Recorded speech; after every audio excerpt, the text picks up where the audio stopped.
Esta é a quarta e última sessão da nossa série de palestras sobre o tema Os Inimigos que Enfrentamos. Nós, é claro, sendo o povo de Deus, a Igreja de Jesus Cristo. Nas duas palestras anteriores, tratei do que acredito serem os dois principais inimigos que a Igreja enfrenta hoje. A primeira é a bruxaria. E a segunda é o espírito ou o poder do anticristo. A feitiçaria eu defini como realmente a religião universal da humanidade caída.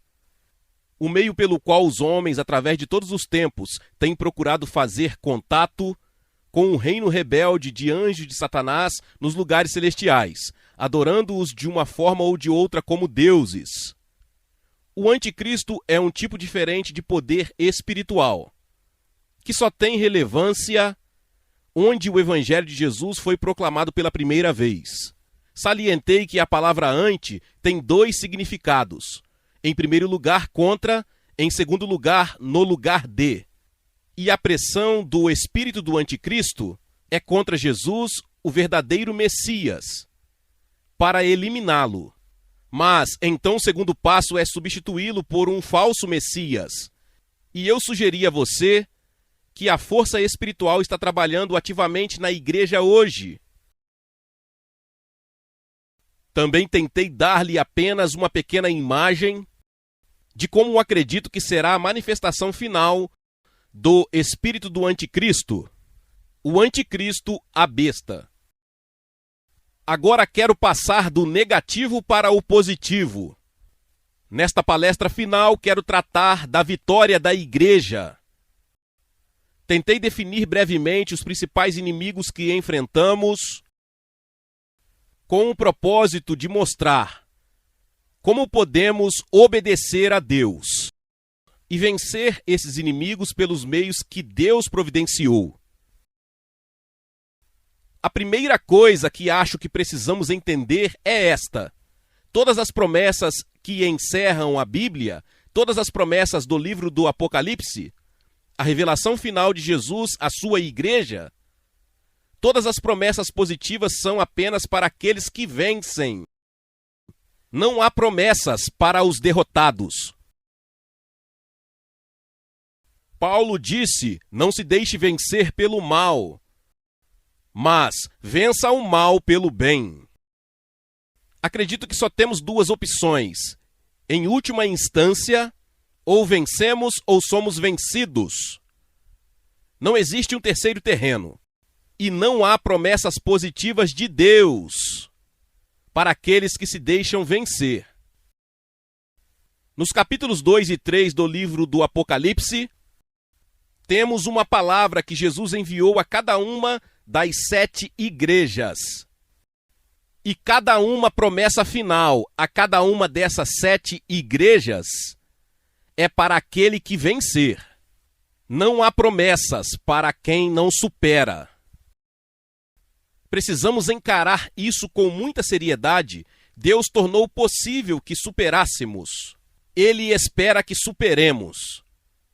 Isso está realmente resumido em um versículo próximo ao final do Apocalipse capítulo 21, versículo 7. Quem vencer herdará todas as coisas. E eu serei seu Deus e ele será meu filho. Então o vencedor fica com tudo. E quem não supera não ganha nada. Ou é total de uma forma ou de outra. Penso que um dos grandes enganos que o diabo impõe à igreja cristã é que de alguma forma convencer-nos de que existe um meio termo. Não sou realmente o vencedor, mas não quero aceitar o fato de que fui vencido. Não creio que o Novo Testamento indica que existe tal meio termo. Então estamos falando agora sobre vencedores. De vez em quando surge um novo grupo dentro da igreja que afirma ser o vencedor. No decorrer da minha experiência cristã, que dura quase 50 anos, poderia citar 2 ou 3 grupos diferentes. Quero lhe dizer uma coisa: se você encontrar um grupo que lhe diga, se você quer estar certo, precisa se juntar a nós, pode ter certeza de uma coisa: se você se juntar a eles, você está errado. Ninguém tem o monopólio da superação. Não é um rótulo, não é uma doutrina, é uma vida. Tudo bem, agora estamos falando para vencedores. Para aqueles que estão convencidos pela fé nas Escrituras e em Jesus, de que é possível vencer. A primeira coisa que precisamos entender ao lidar com as forças satânicas é muito importante e básica. É que Jesus, através da sua morte e ressurreição, já administrou a Satanás uma derrota total, permanente, final e irreversível. Ok? Se você não entender isso, você não tem nenhuma base para a vitória. Deixe-me repetir essas palavras: uma derrota total, permanente, final e irrevogável. Não há nada que Satanás possa fazer que possa mudar esse fato. Quando Jesus morreu, ele disse: está consumado. E está consumado. Nada precisa ser acrescentado ao que ele fez, e nada pode ser retirado do que ele fez. Isso é afirmado muito claramente em Colossenses capítulo 2, os versículos 13 ao 15. Essas são declarações complicadas. E eu poderia passar o resto dessa sessão tentando explicar o que elas significam, mas pretendo não fazer isso. Eu só quero identificar certas declarações. Colossenses capítulo 2, versículo 13. E vós, estando mortos nas vossas ofensas e na incircuncisão da vossa carne, ele, Deus Pai, vivificou juntamente com ele, Jesus Cristo o Filho, perdoando-vos todas as ofensas, exterminando-vos a escrita de dívidas, que era contra nós, que era contrária a nós. E ele a tirou do caminho, pregando-a na cruz, tendo desarmado principados e potestades. Ele fez deles um espetáculo público, triunfando sobre eles na cruz. Vamos começar com um versículo final. Os principados e potestades mencionados ali são os mesmos que vimos anteriormente em Efésios 6,12. Nossa luta é contra os principados e potestades, os vários níveis e ordens do reino de Satanás. É contra isso que estamos lutando. Mas precisamos entender que Jesus já ministrou uma derrota pública a Satanás. A palavra usada ali é ele triunfou. Você precisa entender o que é um triunfo. Faz parte da cultura do Império Romano. Quando um general romano era particularmente bem-sucedido na guerra, ao retornar a Roma, o Senado de Roma votava nele como triunfo. E neste triunfo ele foi colocado em uma carruagem, puxado por um cavalo branco, e foi conduzido pelas ruas de Roma, e todo o povo de Roma alinhou-se nas ruas aplaudindo, e atrás dele estavam todas as evidências de suas vitórias. Os governantes e comandantes que ele derrotou foram conduzidos acorrentados atrás dele. Depois, um grande número de prisioneiros foram conduzidos atrás dele. E em alguns casos, até animais selvagens dos territórios conquistados. Animais talvez que o povo romano não tivesse visto. Então isso é um triunfo. Não é conquistar a vitória. É celebrar a vitória já conquistada.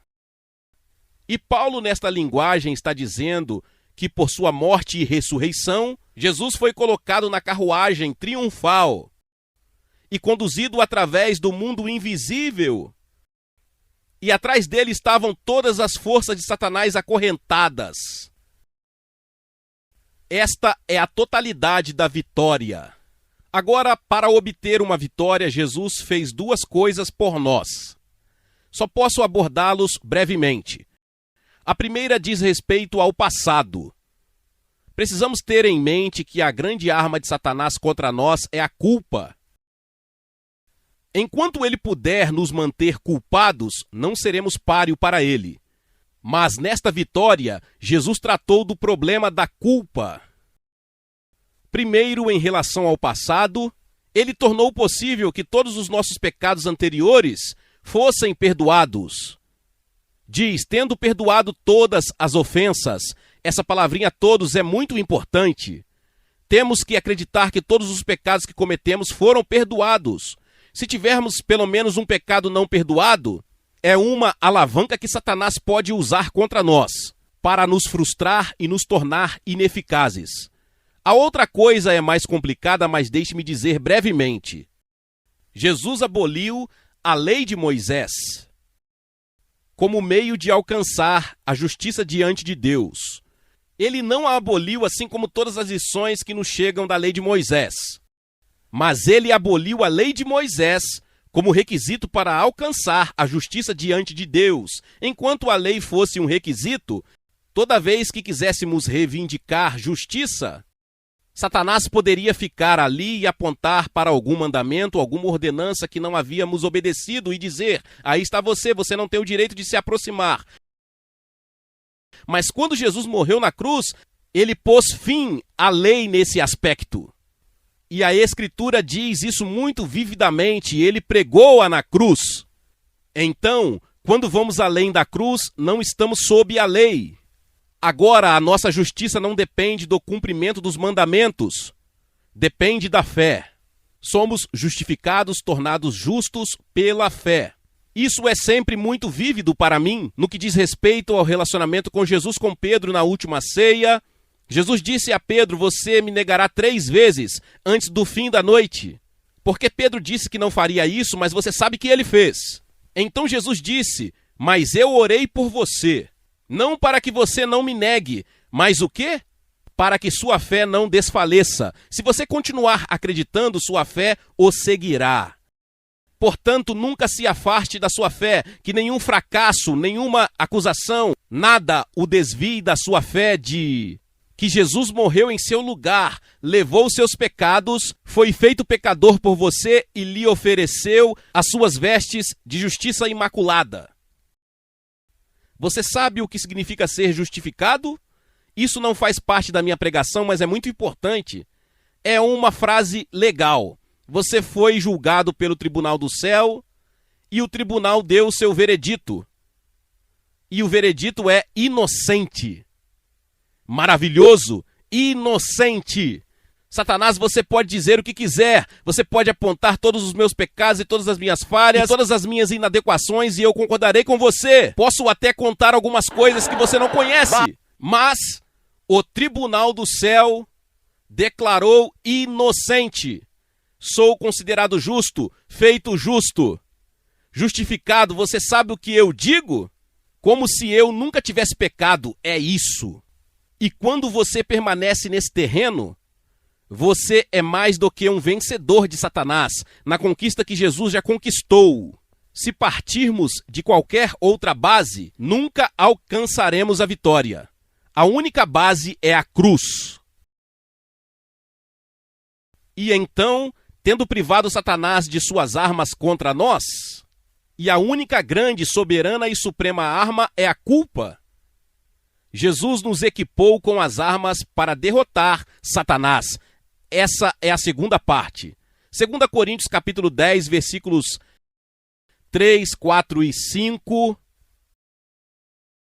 Ruth e eu fazemos essa confissão e acho que faremos isso juntos. Temos várias escrituras, acho que provavelmente 50 que proclamamos como parte de nossa guerra espiritual. E esta é uma delas. Então você fala perto do microfone. Pois, embora andemos na carne, não guerreamos segundo a carne. Pois as armas da nossa guerra não são carnais, mas poderosas em Deus para destruir fortalezas, derrubando as imaginações e toda a altivez que se exalte contra o conhecimento de Deus, e levando cativo todo pensamento à obediência de Cristo. Que vitória é essa, não é? Muito obrigado. Então, temos armas que não são carnais. Então, o que elas são? Elas não são carnais. O que são? Espiritual. Por outras palavras, não usamos bombas, nem tanques, nem espingardas, porque não estamos a combater pessoas com corpos. Elas são inúteis. Mas nos foram dadas no lugar daquelas armas físicas, materiais, armas espirituais, que podemos usar. E é para isso que podemos usá-las. Derrubar fortalezas. Fortalezas de quem? De Satanás, isso mesmo. Se você observar o próximo versículo, você verá que existem traduções alternativas. Você pode ter argumentos, raciocínios, especulações. E então fala sobre a mente e o pensamento. Então descobrimos o campo de batalha. É muito importante saber o que é o campo de batalha. É a mente. Quantos de vocês percebem isso? A maioria dos seus problemas como cristão está na área da mente. Não deixe que isso o desencoraje. É aí que está a guerra. Mas receberemos as armas da vitória e podemos derrubar as fortalezas, bloqueios de estradas ou fortalezas de Satanás. Veja, Satanás constrói fortaleza nas mentes de homens e mulheres para impedi-los de receber a verdade do Evangelho. E uma de nossas funções é através das armas espirituais que Deus nos deu. Oração, pregação, louvor e assim por diante. Para derrubar essas fortalezas e abrir o caminho para a palavra de Deus entrar e salvar as pessoas e mudá-las. Lidamos, por exemplo, com duas forças anticristãs, o judaísmo e o islã. Na nossa última conversa, cada um deles tem uma fortaleza específica que você deve destruir. A fortaleza na mente judaica é: se eu acreditar em Jesus, não serei mais judeu. Você pode não estar ciente disso, mas essa é a barreira mais forte que eles têm contra receber a verdade sobre Jesus. A fortaleza muçulmana é: Deus não precisa de um filho. Não existe um filho de Deus. E se quisermos alcançar eficazmente tanto os judeus como os muçulmanos, teremos de usar estas armas espirituais para destruir essas fortalezas, antes de podermos realmente causar impacto sobre eles. Portanto, temos as armas para a vitória. Observe que o objetivo final é levar todo pensamento cativo à obediência de Cristo. É uma tarefa impressionante. Primeiro de tudo, temos que libertar as mentes das pessoas do falso cativeiro de Satanás. E depois temos que trazer as suas mentes ao cativeiro para a obediência a Jesus. Isso é maravilhoso, não é? Mas recebemos as armas para fazê-lo. Agora, a minha palestra essa noite não é sobre essas armas. Já dei muitas palestras sobre esse tema no passado. Mas quero tratar apenas de certos requisitos básicos gerais para que a igreja seja vitoriosa. Vou lidar com eles brevemente. Na verdade, listei 7. Você provavelmente poderia fazer 8 ou 6, mas na minha elaboração de contornos chega ao número 7. Geralmente paro. Tudo bem? Vamos abrir em Mateus 12, versículo 25. Aqui está uma declaração de Jesus que é extremamente importante. E temo que a igreja muitas vezes tenha ignorado isso. Mateus 12, 25, Jesus disse: todo reino dividido contra si mesmo será desolado, e toda cidade ou casa dividida contra si mesma não subsistirá. Já falamos sobre o reino de Deus. Mas se o reino de Deus estiver dividido contra si mesmo, não poderá vencer. Portanto, o principal ataque de Satanás à igreja é dividir-nos. Ele teve sucesso? Lamento dizer, ele tem sido extremamente bem-sucedido. Uma coisa que temos que fazer é resistir à divisão. Isso não significa que nos associamos automaticamente a tudo e a todos que são chamados de cristãos, mas significa que onde quer que existam pessoas que sejam verdadeiros crentes em Jesus de acordo com as Escrituras e comprometidas em amá-lo e servi-lo, temos que reconhecê-los como nossos irmãos e irmãs. E não permitimos que barreiras desnecessárias se interponham entre eles e nós. Ruth e eu, em nosso ministério com quem trabalhamos, não sei com quantos ministérios e pessoas diferentes ao redor do mundo. E basicamente posso dizer que não temos problemas no relacionamento com eles. Acho que a principal razão é porque eles e nós estamos comprometidos com algo positivo. E estamos comprometidos com Mateus 24:14. Este evangelho do reino será proclamado em todo o mundo, em testemunha a todas as nações e então virá o fim, acreditamos que é nossa responsabilidade preparar o caminho para o Senhor, proclamando o evangelho do reino a todas as nações. E onde quer que nos encontremos com pessoas que têm esse objetivo principal baseado nas Escrituras, talvez nunca as tenhamos conhecido antes, mas em 10 minutos sentimos como se a conhecêssemos durante toda a nossa vida. Portanto, não vamos nos concentrar no negativo. Vamos nos concentrar no positivo. Você descobrirá que onde as pessoas estão verdadeiramente comprometidas com a oração e a intercessão ou com o evangelismo, as barreiras caem. Onde as pessoas estão todas ligadas à estrutura e aos programas da igreja, geralmente há problemas. Portanto, a primeira coisa que precisamos fazer é nos proteger contra divisões. Não é fácil. Certamente não temos todas as respostas, mas quando lhe dermos a devida prioridade, penso que estaremos mais perto de o conseguir. Então, a segunda coisa que temos que fazer, e isto é tremendamente importante, é conhecer e proclamar toda a palavra de Deus.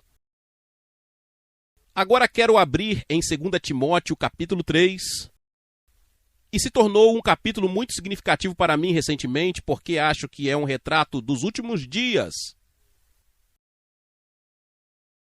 Se você começar no primeiro versículo de 2 Timóteo, capítulo 3, ele diz: "Mas saiba que nos últimos dias sobrevirão tempos difíceis." E todo este terceiro capítulo trata de coisas que são particularmente relevantes para os últimos dias.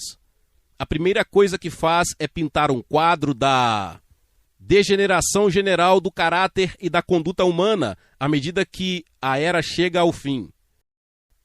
E Paulo destaca 18 grandes manchas morais ou éticas que caracterizarão a humanidade no final desta era.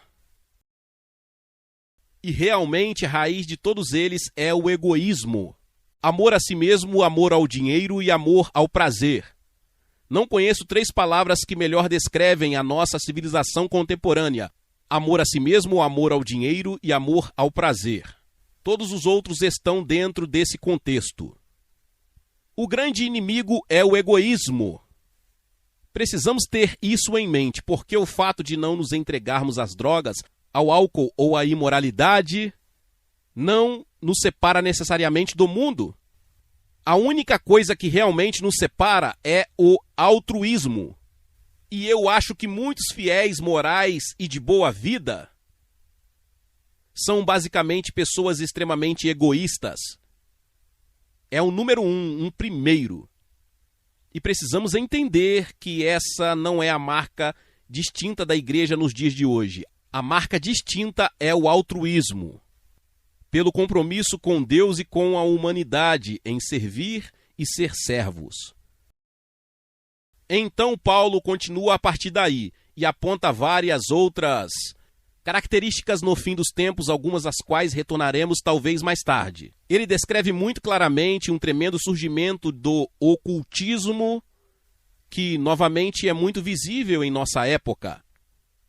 E então ele chega ao que acredito ser a resposta de Deus no final do capítulo 3.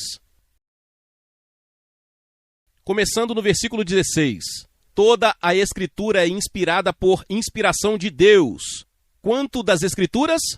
Todas. Tem certeza? Há muitas pessoas que não têm mais certeza sobre isso. Há muitos pregadores que acreditam que é seu trabalho endireitar Deus, editar a Bíblia, descobrir onde ela precisa ser mudada. Essa não é minha atitude. Quero dizer, eu creio.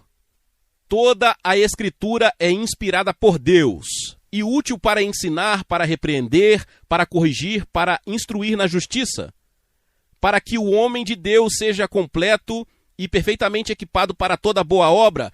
Entendo que isso significa que para o povo de Deus esteja completamente equipado, toda a verdade da Bíblia deve ser apresentada a eles, e não apenas pequenas passagens. Você tem que saber o que está no livro de Esdras. Você tem que conhecer o ensinamento de Amós. Você tem que entender a epístola a Filemon, porque todas elas são necessárias para que você esteja totalmente equipado. Talvez você precise gastar muito menos tempo em frente à televisão, se quiser estar bem equipado, porque é um trabalho de tempo integral. Estar totalmente equipado para o serviço cristão. Agora tenha em mente que as divisões de capítulos não existiam desde Paulo. Então Paulo continua no próximo capítulo, o primeiro versículo. Eu te exorto, portanto. Para que serve o portanto? Você já me ouviu dizer isto. Quando você encontra um portanto, você quer descobrir para que ele existe. Isso mesmo.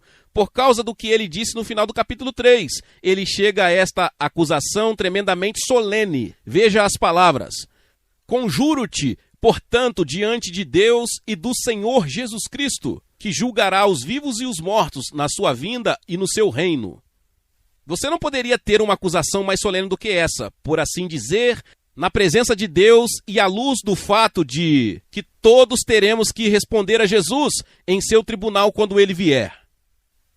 Então, qual é a mensagem? Versículo 2. Pregue a palavra. Vamos dizer isso juntos, certo? Pregue a palavra. Eu coloquei o vamos fazer do meu jeito desta vez. Pregue a palavra. Tudo bem? Esteja pronto a tempo e fora de tempo. Convença, repreenda, exorte com toda longanimidade e ensino. Deixe-me fazer uma pergunta franca, você não precisa responder. Quantos de vocês vão à igreja no domingo de manhã, esperando ser convencidos, repreendidos e exortados?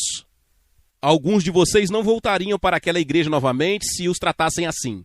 Mas se o ministro estiver fazendo o trabalho dele, é isso que vai acontecer com você. Agora, como isso é verdade no tempo em que vivemos? Pois chegará o tempo, acredito que já chegou o tempo, em que eles não suportarão a sã doutrina, mas de acordo com seus próprios desejos, porque têm coceira nos ouvidos, eles amontoarão para si professores e desviarão os ouvidos da verdade e serão desviados para fábulas. E acho que isso é evidente na igreja ocidental. Há muitos cristãos que precisam de uma nova doutrina e de uma nova revelação, algo novo para agradá-los e excitá-los. Mas esse não é o nosso trabalho. Nosso trabalho é pregar a palavra. E assim Paulo concluiu esta sessão. Mas você, que é Timóteo, esteja vigilante em todas as coisas, suporte as aflições. Faça o trabalho de um evangelista, cumpre o seu ministério. Não acredito que tenha havido um tempo em que fosse mais importante apegar-se à verdade absoluta e à autoridade das Escrituras. Está a ser atacado e minado em muitos quadrantes que não poderíamos prever. Movimentos, igrejas e grupos que consideramos sólidos na fé saíram dessa base nas últimas décadas. Deixe-me citar as palavras de Paulo em Atos 20, 27. Não deixei de declarar a você todo o conselho de Deus. Estou impressionado com essas palavras, não evitei porque indicariam que há muitas pressões que fariam com que você não declarasse todo o conselho de Deus. E isso é verdade. Pressões sociais, pressões financeiras, pressões denominacionais. Se você quer ser popular, esta pode ser a maneira mais rápida de não declarar todo o conselho de Deus. Mas lembre-se de que, em uma última análise, somos responsáveis perante Deus. Paulo disse, estou puro do sangue de todos os homens. Acho que ele estava pensando em termos da palavra de Deus a Ezequiel, farei de você um vigia para o seu povo. Se o problema estiver chegando e você os avisar e eles não ouvirem, eles morrerão, mas você salvou sua alma. Mas se surgirem problemas e você não os avisar e eles perecerem, o sangue deles estará em suas mãos. E eu acho que Paulo disse por esse motivo, eu estou puro do sangue de todos os homens. O sangue de ninguém pode ser colocado à minha porta, porque não deixei de declarar a vocês todo o conselho de Deus. O terceiro requisito, penso eu, é muito importante e está declarado em 1 Pedro capítulo 5. Versículos 5 e 6. 1 Pedro capítulo 5, 5 e 6. Da mesma forma, vocês jovens, submetam-se aos mais velhos. Agora, tendo mais de 70 anos, é claro que posso dizer um sincero amém a isso. Mas não termina aí. Sim, todos vocês com mais de 70 anos, com mais de 50 ou com mais de 20 anos. Todos vocês sejam submissos uns aos outros e revistam-se de humildade. Tem havido muita conversa na igreja recentemente sobre submissão, e acredito que a submissão tem uma base bíblica. Aponto para a maioria das pessoas que o que realmente importa na submissão é a submissão. Você pode ser submisso mesmo quando não se submete. É a atitude e não o código de conduta. Pedro diz: vista-vos todos de humildade. Esta é uma metáfora que não aparece em inglês. A palavra que ele usa significa vestir um avental de humildade. E a palavra é usada para designar um avental usado apenas por escravos. Então, quando você vestiu esse avental, todo mundo sabia que você era um escravo. Então ele diz: coloque um avental, uma atitude de humildade, que mostra que você é um escravo de todo mundo. Porque Deus resiste aos orgulhosos, mas dá graça aos humildes. Portanto, humilhe-se sob a poderosa mão de Deus, para que ele possa exaltá-lo no tempo devido. Sempre aponto para as pessoas que humildade não é algo que Deus possa fazer por nós. Deus nunca diz: eu farei de você humilde, mas sempre diz: torne-se humilde. É uma decisão, nós temos que fazer isso. E então não vou voltar aqui, mas se você estiver interessado, há um exemplo notável em Esdras, capítulo 8, versículos 21 ao 23. De uma maneira específica de nos humilharmos. Esdras e um grupo de exilados que regressavam da Babilônia para Jerusalém foram confrontados com uma viagem muito perigosa que os levou, penso eu, 4 meses. Eles tinham consigo todos os vasos preciosos do templo e suas esposas e filhos, mas Esdras recusou uma escolta militar do monarca persa. Ele disse: vamos confiar em Deus. E ele teve que fazer isso porque testificou que Deus protegia aqueles que o serviam. Veja, essa é uma das bênçãos de testificar. Quando você testemunha, você tem que viver de acordo com seu testemunho. Então ele não pediu um bando de soldados e cavaleiros, mas disse: nós proclamamos um jejum ali no rio Ahava, para que pudéssemos afligir-nos ou humilhar-nos diante do nosso Deus, para que buscamos o caminho certo. E isso é totalmente bíblico. Não tenho tempo para entrar nisso, mas uma das maneiras indicadas de nos humilharmos é jejuar. Davi disse no Salmo 35:13, humilhei a minha alma com o jejum. Por que sua alma precisa ser humilhada? Porque é o ego arrogante e egoísta que há em você. É aquilo que diz: eu quero, eu penso, eu sinto, eu sou importante, olhe para mim. E isso tem que ser humilhado antes que Deus possa realmente fazer o que quer fazer em nossa vida. Sempre que conto isso, penso sempre em um advogado de Washington, D.C., um bom advogado há muitos anos. Ele me ouviu ensinar sobre jejum, ele é um cristão e decidiu que faria isso. Ele teve um dia miserável. Cada vez que passava por um restaurante, um lugar de comida, sua boca salivava, seu estômago roncava e ele queria entrar. Mas terminou o dia sem quebrar o jejum.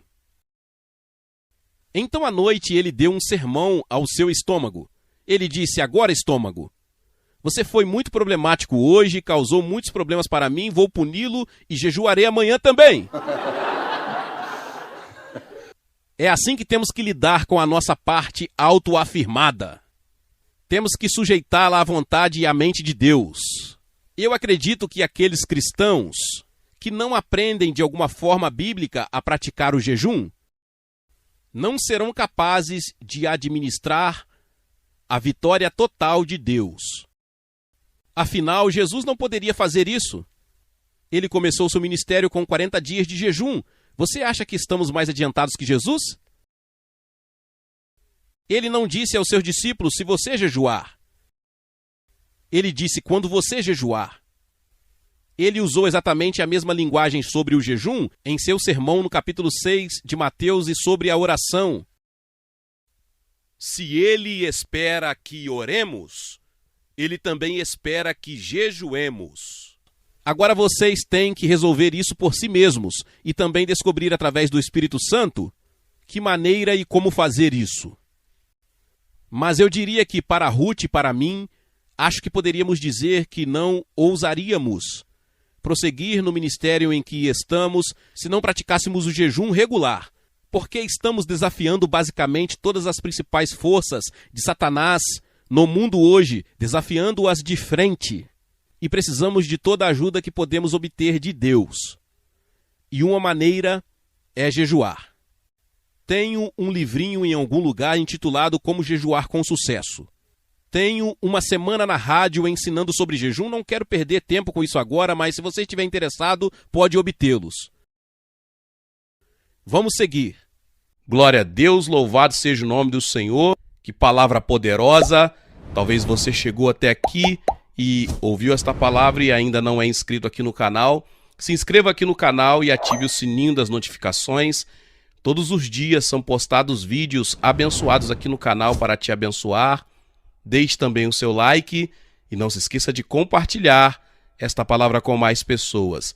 Meus irmãos e minhas irmãs, nos vemos nos próximos vídeos. Amém.